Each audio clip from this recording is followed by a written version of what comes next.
Olá, bem-vindos ao Talk Show do Micael. E o nosso entrevistado de hoje é um cara bastante eclético.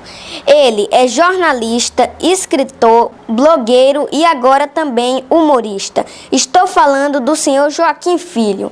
Boa tarde, senhor Joaquim. Boa tarde, meu amigo Micael. Boa tarde aqui a sua produção, Misa, que está ali por trás das câmeras. É um prazer estar aqui com você nesse estúdio maravilhoso, estreando aqui o seu programa.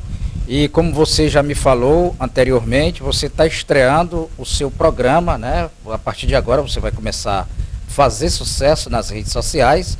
Você já faz sucesso aqui na cidade de Pedreira, estado do Maranhão, terra de João do Vale, terra de poeta, terra de artistas, e também aqui na Trizidela do Vale, né?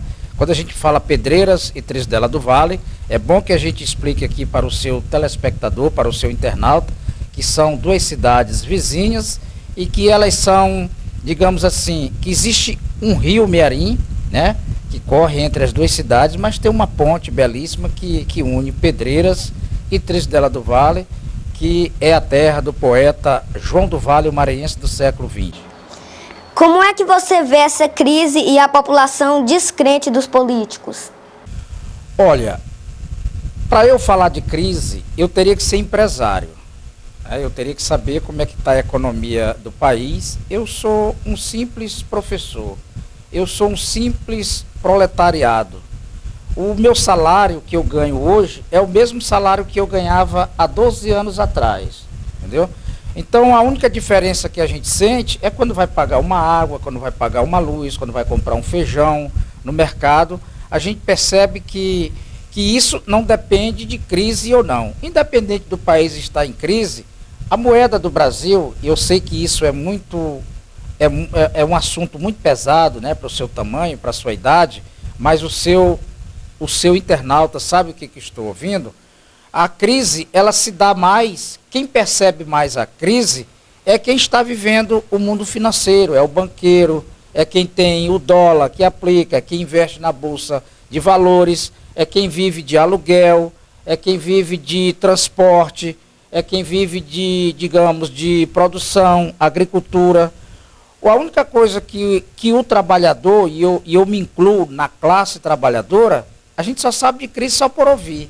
Mas se uma pessoa me pedir os dados por que está tendo crise, eu não sei. Agora, se você me perguntar, mas que crise é essa? Aí eu poderia lhe dizer, nós temos crise de falta de vergonha dos políticos, nós temos crise da saúde, que você teve um problema de saúde, e para você ser tratado, seu pai teve que colocar você dentro de um carro e ter a ajuda de um médico amigo lá em São Luís, porque nós vivemos numa cidade que não tem saúde. Então, essa é a crise que nós vivemos, que é a crise da falta de vergonha dos políticos, e eu falo em todas as esferas, a esfera federal, a estadual e a municipal, que os nossos políticos deixam muito a desejar. Então, essa é a crise. Na sua opinião, o dinheiro vive colocando nossa moral em prova? Com certeza. Existem duas coisas que estão sempre testando o homem. Primeiro é poder. Tem até uma frase que diz, quer saber quem é uma pessoa, dê poder a ela.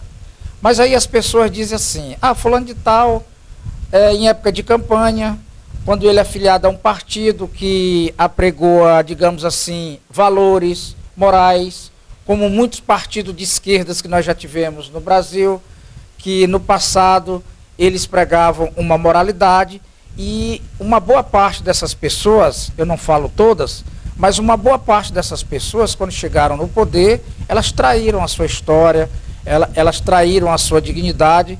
Então eu acho que o dinheiro, ele mexe sim com a dignidade das pessoas. Se fosse por isso, muitos líderes religiosos não tinham comportamentos contrários ao que dizem as religiões. E isso é em todas as camadas da sociedade.